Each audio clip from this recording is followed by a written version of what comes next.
নমস্কার, আমি ইন্দ্রাণী।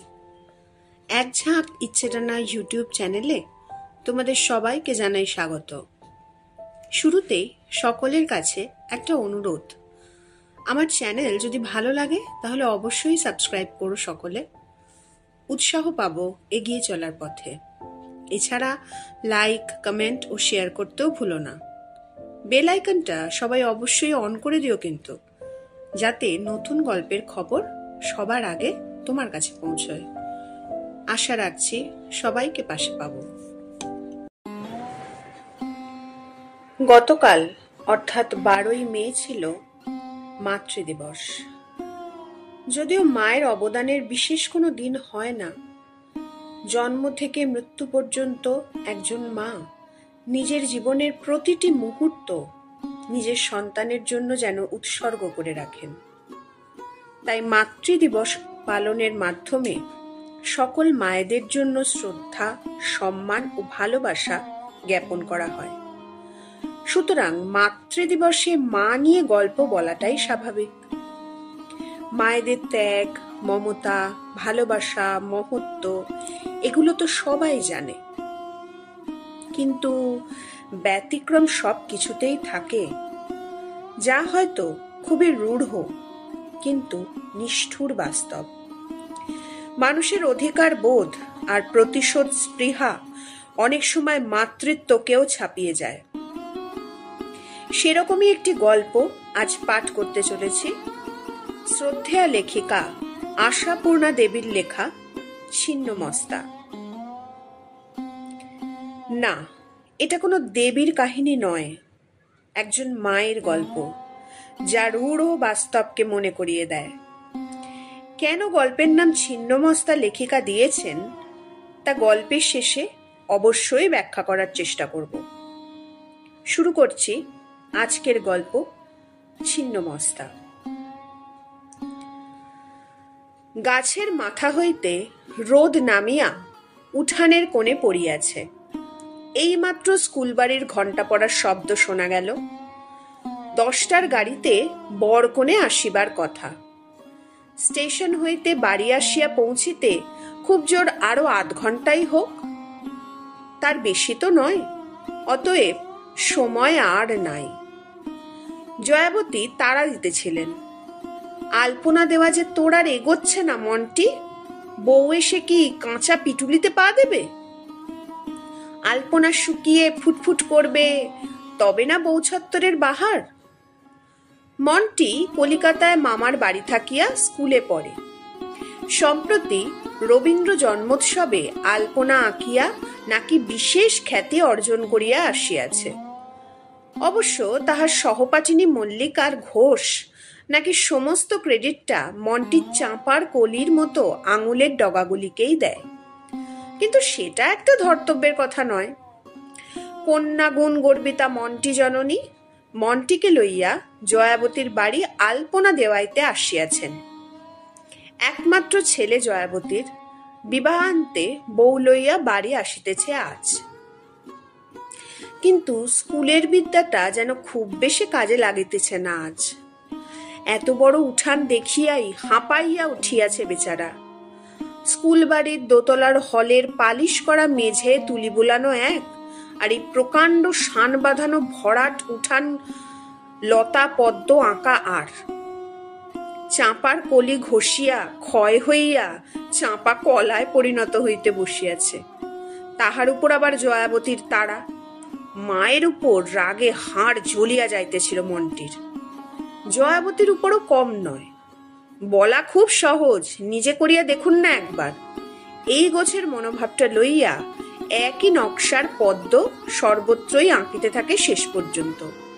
আধুনিক, অতি আধুনিক যাবতীয় আলপনার নকশা জানা ছিল তার, কিছুই আর মনে পড়ে না। এদিকে হাত নিষ্ফিস করিতেছে জয়াবতীর। মন্টির মতো আঙুলের ডগায় চাঁপার কলির সাদৃশ্য না থাকিলেও শিল্প চাতুর্যের খ্যাতি জয়াবতীরও বড় কম ছিল না। আশেপাশের পাড়া হইতে আমন্ত্রণ আসিত তাহার পূজা পার্বণে, বিবাহ উৎসবে। সমারোহের বিবাহে ফুলশয্যার তত্ত্ব সাজাইতে, ছানার হাঁস, ক্ষীরের মাছ, মাখনের পদ্ম, মুগের ডালের ময়ূর ইত্যাদি গঠন নৈপুণ্যে কুটুম্ব বাড়ির লোককে তাক লাগাইয়া দিতে পারিতেন জয়াবতী।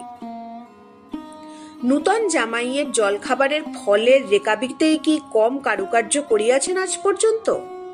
তাছাড়া আলপনা, পিঁড়ির আলপনা তো বটেই, মেঝের আলপনাও সত্যই প্রশংসা করিবার মতো কাজ ছিল। কত বাড়িতে গোবর মাটি লেপা মেটে উঠোনে এমন বৌছত্র আঁকিয়াছেন যে দর্শক মাত্রকে এক বাক্যে স্বীকার করিতে হইয়াছে জয়াবতীর নিপুণ করস্পর্শে নির্জীব উঠানো যেন হাসিয়া উঠিয়াছে। আর এ তো শান বাঁধানো উঠান, যে উঠান ছেলের ম্যাট্রিক পাশের বছর নতুন করিয়া বাঁধাইয়াছিলেন জয়াবতী, বউ আসিয়া দাঁড়াইবার আসন্ন মধুর কল্পনায়। কিন্তু ছেলেবেলা হইতে পরের বউয়ের বউছত্র আঁকিয়া আঁকিয়া হাত পাকাইলেও নিজের ছেলের বউ আসার সময় আর শুভ কাজে হাত বাড়াইবার অধিকার রহিল না, সে হাতে বিধাতা কোপ মারিয়া দিয়াছেন। ছেলের কৈশোর কাল হইতেই ছেলের বিবাহ লইয়া স্বামীর সহিত কত জল্পনা কল্পনা পরামর্শে, কত সোহাগ কলহে রাত্রি কাটিয়াছে। একটিমাত্র সন্তানকে ঘিরিয়া দুইটি মানুষের আশার আর শেষ ছিল না। সব আশায় ছাই দিয়া দিব্যি কাটিয়া পড়িলেন দেবনাথ।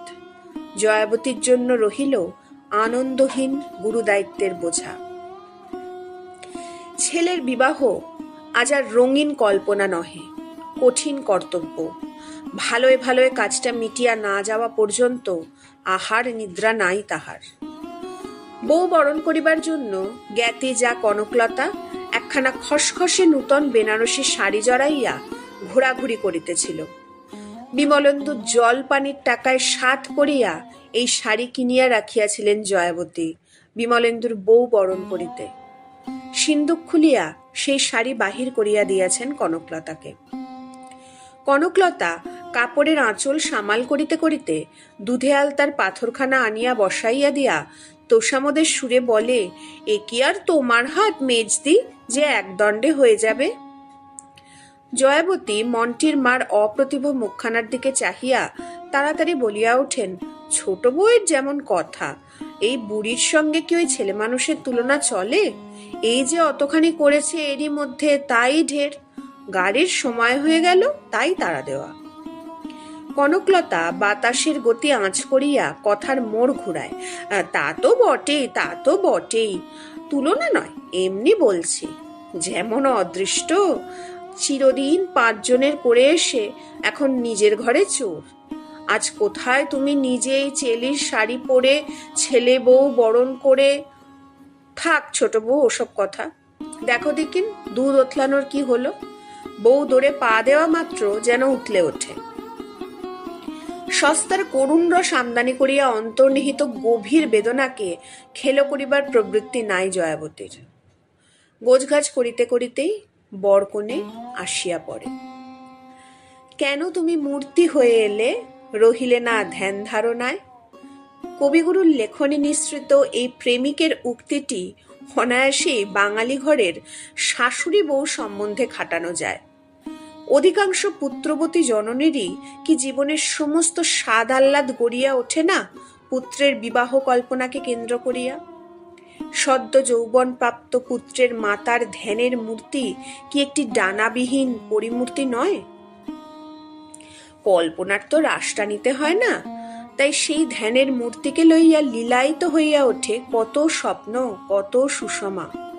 নিজ জীবনের তিক্ত অভিজ্ঞতা সঞ্জাত প্রতিজ্ঞা দৃঢ় হয় আত্মবিশ্বাসের ভিত্তিতে। পরের মেয়েকে কেমন করিয়া আপন করিতে হয় দেখাইয়া দিবেন তিনি। করুণা হয় তাহাদের উপর যাহারা ছেলের বিবাহ দিয়া বউকাঁটকি শাশুড়ি নাম কিনিয়াছে। কৃপা হয় তাহাদের উপর যাহারা কালো কোলো খাঁদা বোঝা বউ ঘরে আনিয়াছে। পথে ঘাটে হাটে মাঠে একটি সুন্দর মুখ দেখিলেই কৌতূহল প্রবল হইয়া ওঠে কাহার তাহার কুল জাতি গোত্রের পরিচয় জানিতে। বিশেষত জয়াবতীর মতো এক সন্তানের মার একটি সুন্দরী মেয়ের সঙ্গে গাঁথিয়া ছেলেকে সংসারী করিয়া দেওয়াই যেন জীবনের চরম ও পরম কর্তব্য এদের। কিন্তু ধ্যানের ধারণা যখন সত্যই মূর্তি হইয়া আসিয়া ধরা দেয়, না, কথাটা বলা ঠিক হইল না। ধরা দিলে অনেক সমস্যাই মিটিত।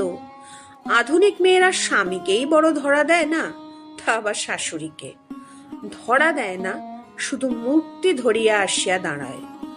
পরবর্তী ঘটনাটা ধরিবার চেষ্টা আর ধরা না দিবার আক্ষেপ বিক্ষেপের সমষ্টি। তবু বিমলেন্দুর বউয়ের মতো বিয়ের কোণে আসিয়াই নিজ মূর্তি ধরার দৃষ্টান্ত আধুনিক মহলেও কম। শহরের মেয়েকে বাগ মানাইতে পারিবেন কিনা এই সন্দেহে পল্লী অঞ্চলের মেয়ে আনিয়াছিলেন জয়াবতী। প্রতিভা আসিয়া শহরকে টেক্কা দিল। বিয়ের কোণে কে কবে শাশুড়িকে শুনাইয়া বরকে মুখ নাড়া দেয়, এই যে শুনেছিলাম এত ভালো অবস্থা, তত ভালো অবস্থা, তার খুব দেখছি বটে। বাড়িতে এমন একখানা বড় আয়না নেই যে দাঁড়িয়ে চুলটা বাঁধি। ঘর সংসার গুছিয়ে তবে ভদ্রলোকের মেয়ে ঘরে আনতে হয়, বুঝলে? বাহারের মধ্যে দরজা জানলায় ছেঁড়া কাপড়ের পর্দা ঝোলানো, হাসি পায়। দালান ঝাঁট দিতে দিতে কথাটা কানে গেল জয়াবতীর। ধাক্কাটা প্রথম, তাই চলন্ত হাতটা হঠাৎ যেন অবশ হইয়া আসে। এ পর্যন্ত এ অঞ্চলে সাজুনে গুছুনে শৌখিন বলিয়া খ্যাতি ছিল জয়াবতীর।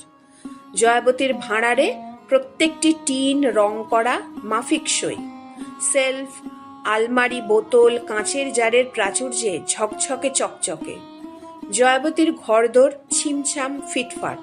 ট্রাঙ্ক, বাক্স, সিন্দুক, দেরাজ সব শাড়ির পাড়ের ঘেরাটোপে ঢাকা। বিছানা ফর্সা, বালিশের ওয়ারে ঝালর। এসব আবার এদেশের কজনের আছে? সম্প্রতি বউ আসিবে বলিয়া নিজের পুরনো ভয়েল শাড়ি কাটিয়া জানলা দরজায় পর্দা লাগাইয়া তো পাড়ার লোকের ঈর্ষাভাজনী হইয়াছেন। লোকে বলে, বউ আসছে বই তো রানী আসছে না, অত বাড়াবাড়ি কিসের? জয়াবতীর সেই সাধের গৃহসজ্জা দেখিয়া বড় মানুষের মেয়ের নাকি হাসি পায়। বিমলেন্দু কি উত্তর দেয় শুনিবার জন্য কান খাড়া করিয়া রহিলেন জয়াবতী, কিন্তু গলা শোনা গেল না তার। জলপানি পাওয়া গ্র্যাজুয়েট ছেলে জয়াবতীর, ক্লাস 9-এর দাপটে বোবা বনিয়া গেল নাকি? তা বোবা ছাড়া আর কি? বারে বারে প্রতিভার কণ্ঠস্বরই তো কানে আসে। এই অজ পাড়াগায় থাকতে হবে মনে করলেই তো আমার আত্মা পুরুষ খাঁচা ছাড়া হয়ে আসছে। কি বললে? আমাদের হুগলিও পাড়াগা? বেশি বকো না। কিসে আর কিসে? হুগলিতে কি নেই শুনি? কলের জল, লাইট, ফ্যান, কিসের অভাব? বাবার যেমন কাণ্ড, বিয়ে দেবার আর দেশ পেলেন না, ত্রিবেণীতে বিয়ে। আবার তো শুনছি সাংঘাতিক ম্যালেরিয়াও আছে, মরবো আর কি। চিরদিনের শান্তশিষ্ট জয়াবতীর শীতল রক্তে হঠাৎ যেন আগুন ধরিয়া যায়। যে ছেলেকে কোনোদিন উঁচু কথাটি বলেন নাই, তাহার সম্বন্ধে একটা তীব্র কটূক্তি মনে মনে উচ্চারণ করিয়া বসেন। জীব কি পক্ষাঘাতগ্রস্ত হইয়া গিয়াছে বিমলেন্দুর? তাই একটা উত্তর জোগাইল না। কি করিবেন? পর্দা ঠেলিয়া জয়াবতী নিজে তো আর ছেলে বউয়ের ঘরে ঢুকিয়া উচিত মতো উত্তর দিতে পারেন না। পারেন না বটে, কিন্তু প্রত্যেকটি কথার সমুচিত উত্তর অবিরত মনের ভিতর পাক খাইতে থাকে। পরিপাটি করিয়া ঝাঁটপাট দিয়া ঝকঝকে মাজা ঘোড়াটি লইয়া ঘাটে যাইবার সামর্থ্য ও স্পৃহা দুইই চলিয়া যায় যেন। এই বউ হইল বিমলেন্দুর? জয়াবতীর দীর্ঘ তপস্যার ফল, প্রায় আজীবনের আকাশ কুসুম। তবু মুখোমুখি কিছুই বলা চলে না, ব্যবহারে 19-20 করাও শক্ত। বিমলেন্দুকে যে বলিবেন কিছু, তাই বা সম্ভব কোথায়? বিমলেন্দুই যদি উল্টা বলিয়া বসে, ছেলে বউয়ের ঘরে কি তুমি আড়ি পাততে গিয়েছিলে? তখন অতএব মনের রাগ মনে চাপিয়া প্রত্যহের মতোই বৈকালিক জলযোগ সাজাইয়া লইয়া স্নেহপূর্ণ কণ্ঠে দাগ দিতে হয় বউকে। অল্পাহারের কথা তুলিয়া অনুযোগ অভিযোগও করিতে হয়, কিন্তু ভিতরে ভিতরে সমস্ত তিক্ত বিরস হইয়া থাকে। বউকে আপন করিয়া লইবার সাধু সংকল্প এই একটি মাত্র ঝাপটায় কোথায় উড়িয়া যায়। দিন 12-14 পরে বধূকে পিত্রালয়ে পৌঁছাইয়া দিয়া কলিকাতায় ফিরিয়া গেল বিমলেন্দু। জয়াবতী যেন মুক্তির নিঃশ্বাস ফেলিয়া বাঁচিলেন। কিন্তু কেন এমন হইল? বিমলেন্দুর জন্য প্রাণ কেমন করিল না কেন জয়াবতীর? বিমলেন্দুর বিদায় বেদনাটা যেন ভাষা ভাষা ঝাপসা। উৎসব শেষে নিমন্ত্রিত ব্যক্তির বিদায় লওয়ার মতোই যেন স্বাভাবিক ঘটনা। নূতন বউয়ের মতো বিমলেন্দুও যেন একজন অভ্যাগত মাত্র। অথচ বিমলেন্দুর পাঠ্যাবস্থা হইতে এই বিদায় পর্বটা কি এক শোকাবহ ঘটনার সামিলে করিয়া তুলিতেন জয়াবতী। 3 দিন আগে হইতে কান্না শুরু হইত তাহার। এজন্য স্বামীর কাছেই কি কম তিরস্কার খাইয়াছেন? উঠিতে বসিতে উপচাইয়া পড়া সেই অশ্রু সমুদ্র কোথায় শুকাইয়া গেল আজ?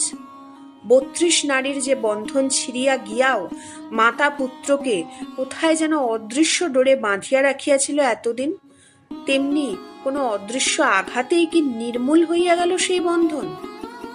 কদিনের অগোছালো সংসারটাকে গুছাইয়া লওয়াই কি এত বড় দরকারি কাজ হইল জয়াবতীর?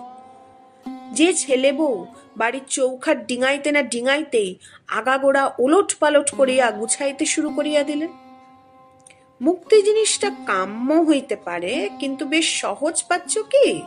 পরিপাক করিয়া নিশ্চিন্ত থাকা যায়। 1 মাস 2 পরে আবার নিজে হইতেই তো বউ আনার কথা তুলিতে হইল।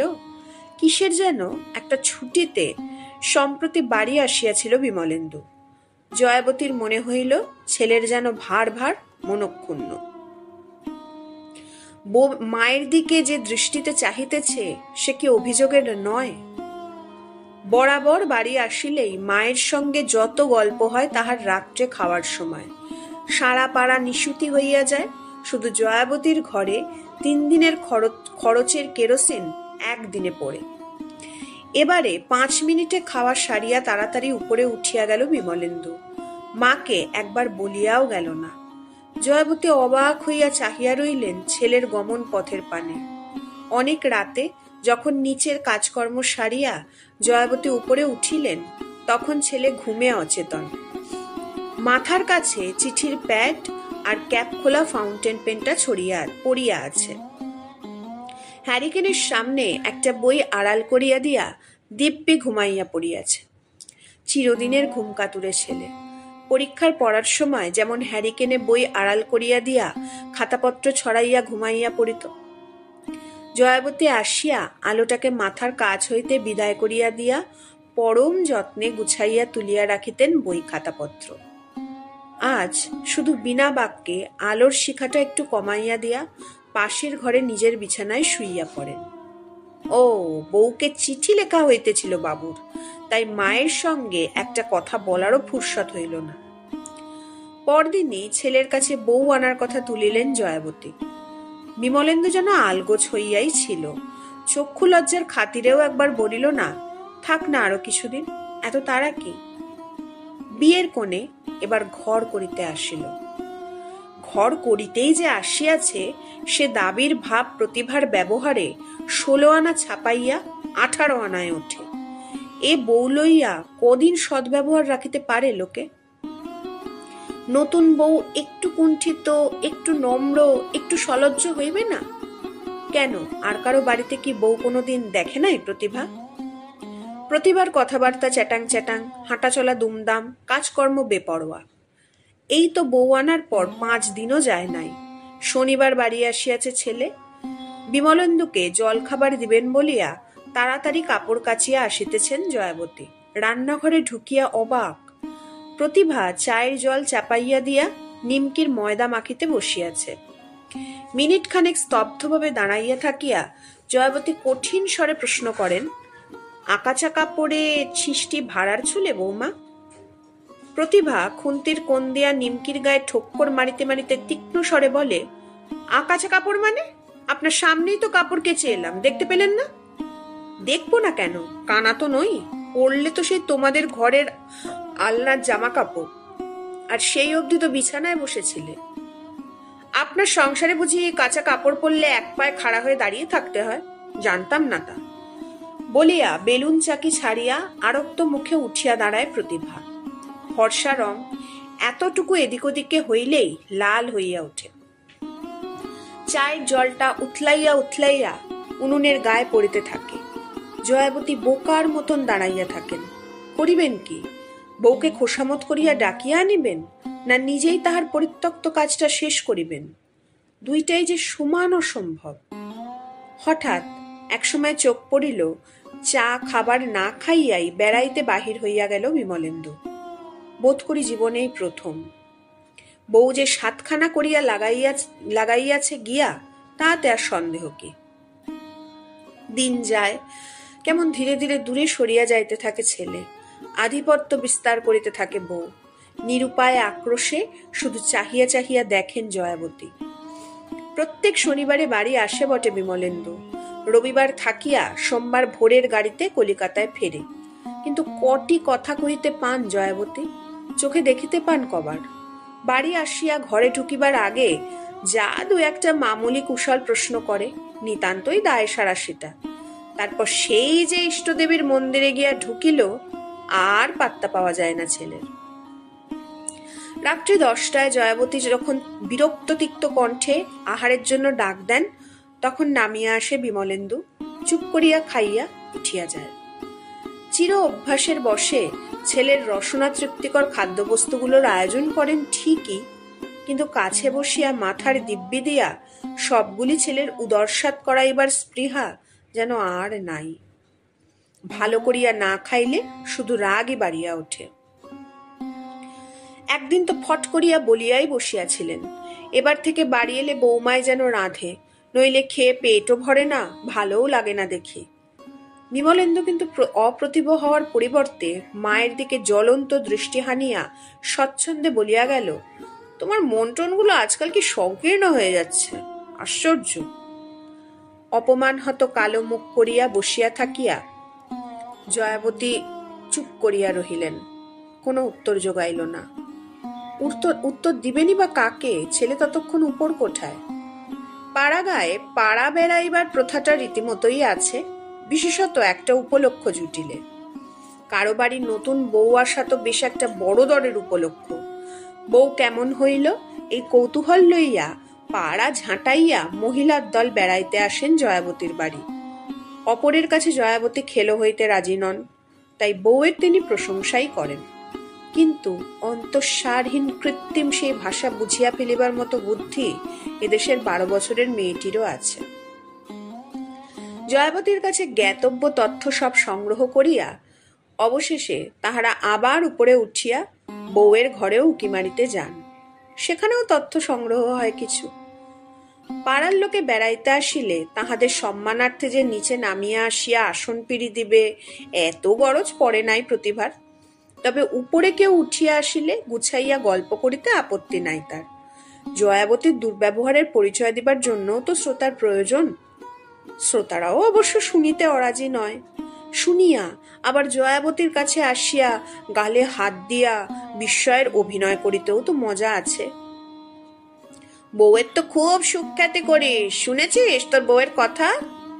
কথাটি বলিয়া লাহিড়িদের বড়গিন্নি আঁচলের কোণ খুলিয়া দোক্তার কৌটাটি বাহির করেন। জয়াবতী নিস্পৃহ ভাব বজায় রাখিবার চেষ্টা করিয়া বলেন, কেন, কি বললে? শুনলে তুই রেগে মরবি মেজ বউ, তবে আমাদের শুনলে কষ্ট হয়। আহা, একটা ছেলের বউ মনের মতন না হলে কি কম দুঃখের কথা? জয়াবতী উদাস ভাবে বলেন, হার দিদি, মনই নেই তা মনের মতন। সেই একজনের সঙ্গে সবই চিতায় গেছে, এখন ওরা ভালো থাকলেই ভালো। আহা, তা তো বুঝলাম, তবু বেঁচে থাকতে হলে সবই চাই। বেটার বউ এসে কোথায় একটু দেখবে শুনবে তা নয়, বউ যেন মানোয়ারি গোড়া। আমি কোথায় ভালো মানুষ করে বললাম, হ্যাঁ গা বাছা, আজ একাদশীর দিন ঝি আসেনি, বুড়ি শাশুড়ি খেটে মরছে, তুমি বরং বাসন কখনা মাজলে পারতে। মুখ ঝামটা দিয়ে বললে কি, কে জানে কবে কি তিথি নক্ষত্র পড়ছে, পাঁজি পুঁতি নিয়ে তো বসে নেই। আমার কাজ ওর পছন্দ হলে তো শোনো দেখি কথা। জয়াবতী অবশ্য অনেক শুনিয়াছেন, তবু অপরের সামনে দোষারোপে জ্বলিয়া উঠিয়া বলেন, হ্যাঁ, এখন তো ওই বদনামি হবে। আমার ভেড়াকান্ত ছেলেকেও তাই বুঝিয়ে পায়ের ওপর পা তুলে 24 ঘন্টা ওপর তলায় বসে আছেন, কুটোটি নাড়েন না। পছন্দ মতন কাজ করলেই পছন্দ হয়, কাজ দেখলে গা জ্বলে যায়। চেষ্টাকৃত ভদ্রতার আবরণ খসিয়া পড়ে। কেন, কি দায় পড়িয়াছে জয়াবতীর বউয়ের সুনাম রাখিতে? বউ যদি পাড়ার লোকের কাছে নিন্দা করিয়া বেড়ায় তাহার? লাহিড়ী গিন্নি গভীর পরিতাপের ভঙ্গিতে গালে হাত দিয়া বলিয়া ওঠেন, হ্যাঁ রে, বিমল যে তোর সোনার ছেলে। সে কিছু বলে না? তেমন শ্যাকরার হাতে পড়লে সোনাও লোহা হয়ে যায় দিদি। কি জানি বাবা, কলিকাল আর কাকে বলেছে। আহা, 5টা 7টা নয়, একটা ছেলে, বউ ঘরে ঢুকতে না ঢুকতে পর করে নিলে। মরে যায়, চিরদিনের ভালো মানুষ, তোর কপালে এত দুর্ভোগ। লাহিড়ী গিন্নি বোধহয় সহজে থামিতেন না, এমন মনোহর পরিবেশটি গড়িয়া উঠিয়াছিল। আসর মাটি করিয়া দিল নাতনি লাবণ্য আসিয়া, দিদিমা শিগগির চলো, বাবা এসেছে, মামিমা তোমায় ডাকছে। যত মুখরোচক আলোচনাই হোক, জামাই আসিয়াছে, আর বসিয়া থাকা চলে না। লাহিড়ী গিন্নি উঠিয়া পড়েন। উঠিতে পারেন না জয়াবতী, হাতের ঘোড়া ঘটিটার মতোই নিশ্চল হইয়া বসিয়া থাকেন। আবরণ জিনিসটা একবার খসিয়া গেলে অবস্থাটা হইয়া ওঠে মারাত্মক। চক্ষু লজ্জার বালাই আর থাকে না কোনো পক্ষেরই। জয়াবতী প্রায় প্রত্যহই কাঁদিয়া কাটিয়া পাড়ার কারুর না কারুর বাড়ি বেড়াইতে যান, আর মনের ভার লাঘব করিয়া আসেন। প্রতিভা বাড়িতেই সমব্যথী জুটাইয়া আনিয়া সারাদিন শাশুড়ি চরিত আলোচনান্তে পরন্ত বেলায় উঠিয়া চুল বাঁধে, গা ধোয়ে, পরিপাটি করিয়া সাজিয়া ছাদে গিয়া বসে, নয়তো বরকে চিঠি লেখে। জয়াবতী আসিয়া দুমদাম করিয়া সংসারের কাজ করেন, আর বউকে শুনাইয়া শুনাইয়া রূঢ় মন্তব্য প্রকাশ করিতে থাকেন। বউ কখনো অগ্রাহ্য করে ঠোঁট উল্টায়, কখনো পাল্টা একটা কটু মন্তব্য করে। তবু সব সহ্য হয়। সহ্য হয় না বিমলেন্দুর পরিবর্তন। আজকাল আর মায়ে ছেলে কথাবার্তা নাই বলিলেই চলে, গুম হইয়াই থাকে বিমলেন্দু। অথচ বউয়ের সঙ্গে যে গল্প ফুরাইতে চায় না, সেটা তো চোখে পড়ে অহরহ। মা বলিয়া তো সমীহ করে না কেউ। তাছাড়া আরেকটি বদ অভ্যাস সৃষ্টি হইয়াছে জয়াবতীর, ছেলে বউয়ের ঘরের জানলার ধারে কাছে কোনো একটা কাজের ছুতায় দাঁড়াইয়া পড়া। হায়, কেন জয়াবতীর এত অধঃপতন? সুখ তো তাহাতে নাই, বরং দুঃখই বাড়ে। ঘরের জানলায় কান না পাতিলে কি একথা শুনিতে পাইতেন জয়াবতী? আসল কথা হিংসে, হিংসে। বিধবারা ভারী হিংসুটে হয়, বরাবর আমি জানি। নিজেদের স্বাদ আহ্লাদ সব ঘুচে গেছে কিনা, তাই পরের সুখ দেখলে হিংসে প্রাণ ফাটে।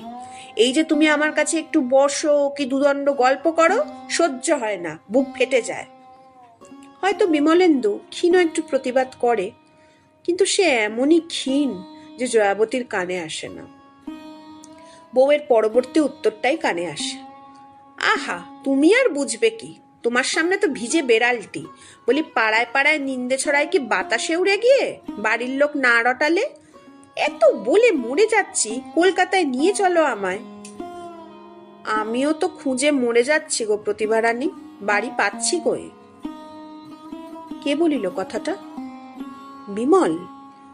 জয়াবতী বাঁচিয়া আছেন তো, সজ্ঞানে, সুস্থ মস্তিষ্কে? আরো বাঁচিবার প্রয়োজন আছে? তবু ভাত বাড়িয়া খাইতে ডাকিতে হয়। এই দুর্গতি জয়াবতীর। বাড়িতে আর তৃতীয় ব্যক্তি নাই যে ডাকিয়া দিবে। অবশ্য ডাকেন বলিয়া যে সে ডাক স্নেহে বিগলিত এমন নয়। স্বভাব বহির্ভূত স্বরে কথা কইতে দেখা যায় আজকাল জয়াবতীকে। কি গো বড় মানুষের মেয়ে, ভাত টাত খাওয়ার ফুরসত হবে, নাকি বাঁধি হাড়ি নিয়ে বসে থাকবে বেলা 12টা অবধি? তা এহেন সম্বোধনে যাকে ভাতের থালার গোড়ায় আসিয়া বসিতে হয়, মেজাজ তাহারই বা ভালো থাকিবে কোন হিসেবে? প্রতিভা সশব্দে আসে, ভাত তরকারি ফেলিয়া ছড়াইয়া যথেচ্ছভাবে খায়, উপকরণের ত্রুটি ধরিয়া বিদ্রুপের হাসি হাসে। তাহার বাপের বাড়িতে নাকি 3 রকম মাছ রান্না না হইলে পাতের কাছেই আসে না কেউ। ভাতের চাইতে তরকারির পরিমাণ বেশি না হইলে যে আবার খাওয়া যায় বিয়ের আগে নাকি জানাই ছিল না প্রতিভার, ইত্যাদি। এমনি কি একটা মন্তব্যের পরদিন জয়াবতী প্রতিভার ভাত বাড়িয়া দিয়া থালার পাশে একটা কাঁসি সজনে খাড়া চচ্চড়ি আনিয়া বসাইয়া দেন। এটা কি হলো? প্রতিভার তীক্ষ্ণ প্রশ্নে আজকাল তেমন আহত হন না জয়াবতী। সমান তীক্ষ্ণ সুরে তিনিও বলেন, তরকারির অভাবে কষ্ট করে খাবার দরকার তো কিছু নেই বৌমা, বেশি করে খেলেই বেশি করে রাঁধবো। প্রতিভা হাতের উল্টো পিঠের সাহায্যে পাত্রটা খানিকটা দূরে ঠেলিয়া দিয়া বলে, তা বলে বিধবাদের মতন গাদা গাদা চচ্চড়ি খাবার এত শখ নেই আমার। নামিয়ে দিয়ে নষ্ট করলেন কেন? রাখলেই পারতেন নিজের জন্যে, আপনার লোভের জিনিস। কি কি বললে বৌমা? আহত জন্তুর মতো একটা বিকৃত চিৎকার বাহির হয় জয়াবতীর কণ্ঠে। দুঃসহ স্পর্ধার এই নূতন রূপ দেখিয়া সমস্ত শরীর যেন থরথর করিয়া ওঠে। প্রতিভা অবশ্য দমে না তাহাতে, মুচকি হাসির সঙ্গে বলে, মিথ্যে আর কি বলেছি, কাশি ভর্তি চচ্চড়ি তো খান বসে বসে, দেখেছি বলেই বলছি। কথাটা যদি মিথ্যা হইত তবে বোধ করি জয়াবতীর সর্বাঙ্গে এমন আগুন ধরিয়া যাইত না। মিথ্যা নয়, বড় বেশি সত্য। এই সজিনা খাড়ার ওপর আজীবন দুর্বলতা জয়াবতীর। বাড়ির উঠানেই গাছ, ফলও ধরে অজস্র, আর প্রত্যহ রাঁধা চাই জয়াবতীর। এই লইয়া দেবনাথ কত হাসিতেন বটে, আবার দৈবাত কোনোদিন একটু কম আছে দেখিলে নিজেই গাছ ঠেঙাইয়া পারিয়া দিতেন। শুনিতে হাসির কথা, কত সময় একা হাতে জয়াবতীর ইচ্ছার অনুরূপ কুটিয়া উঠিতে না পারিলে পেন্সিল কাটা ছুরি লইয়া ছাড়াইয়াই দিয়াছেন রাশি রাশি।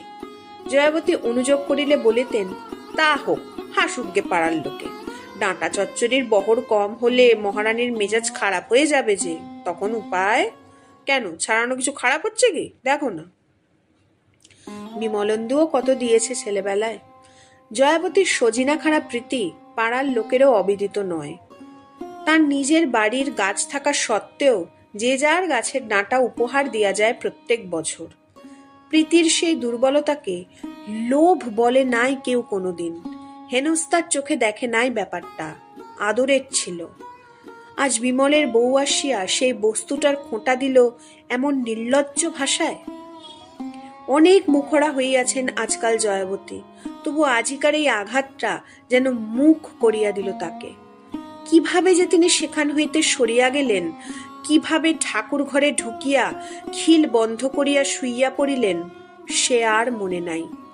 হঠাৎ কোনো আক্রমণের মুখোমুখি হইয়া গেলে মানুষ যেমন দিকবিদিক জ্ঞান হারাইয়া ছুটিতে থাকে আত্মরক্ষার প্রাকৃতিক প্রেরণায়, তেমনি আত্মরক্ষার ভাবই যেন ছিল জয়াবতীর পলায়নে।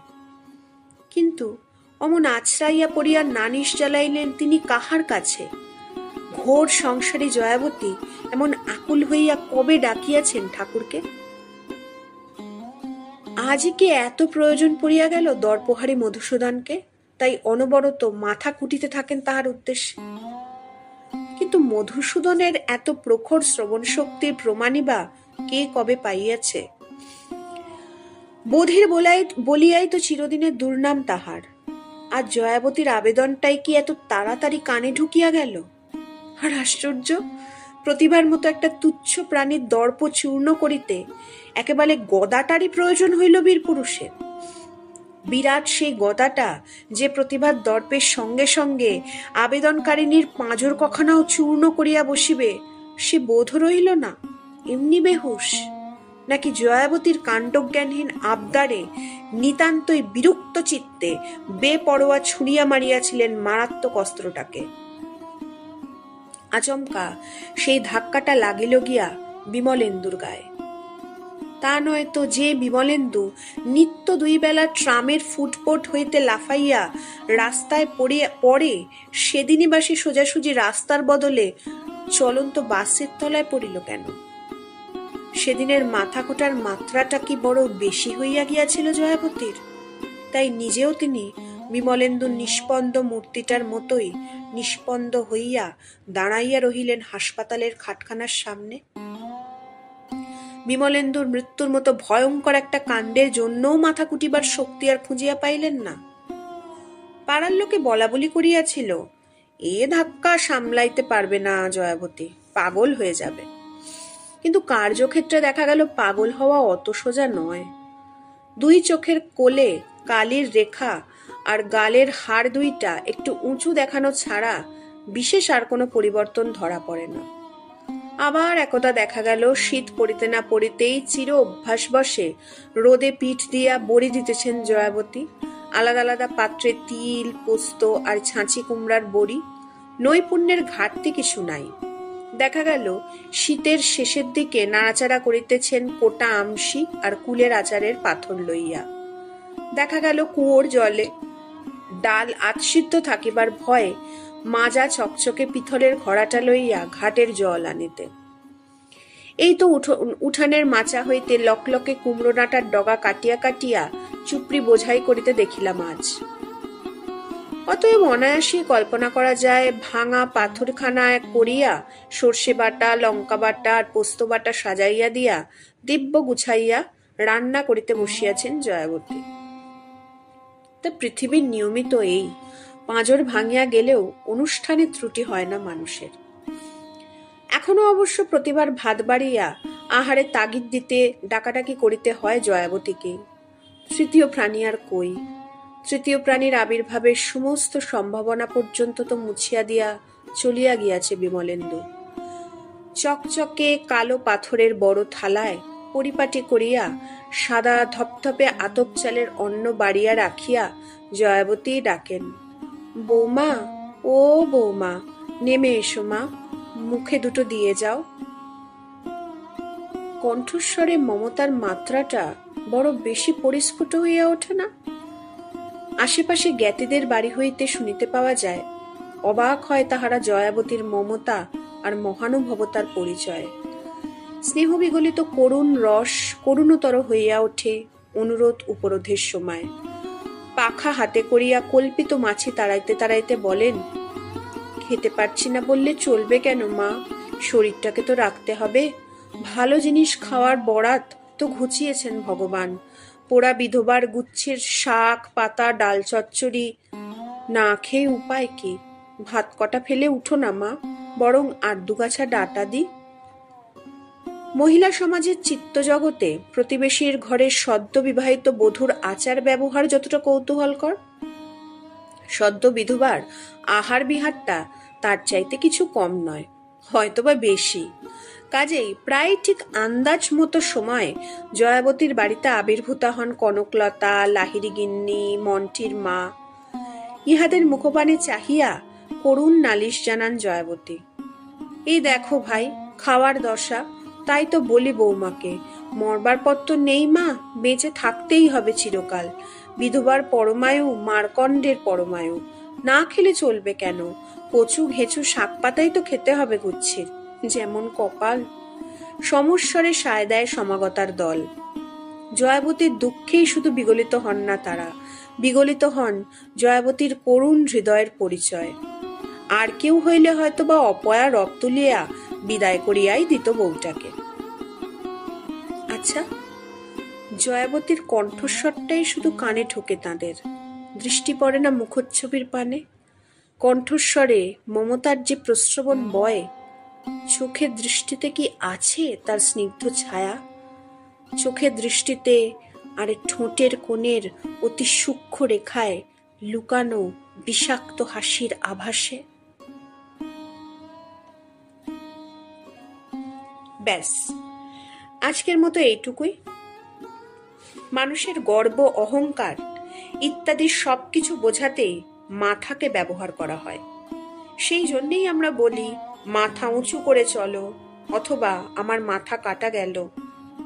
গল্পে প্রতিভা শুরুতে যে দম্ভ, অহংকার ইত্যাদি নিয়ে চলতো, গল্পের শেষে কিন্তু তা একেবারে ভেঙে গুঁড়িয়ে গেছে। তাই গল্পের নাম ছিন্নমস্তা। কেমন লাগলো গল্পটা? ভালো লাগলে কমেন্ট করে জানিও সকলে। আজ তাহলে আসি, খুব তাড়াতাড়ি ফিরে আসবো নতুন গল্পের সাথে। টাটা।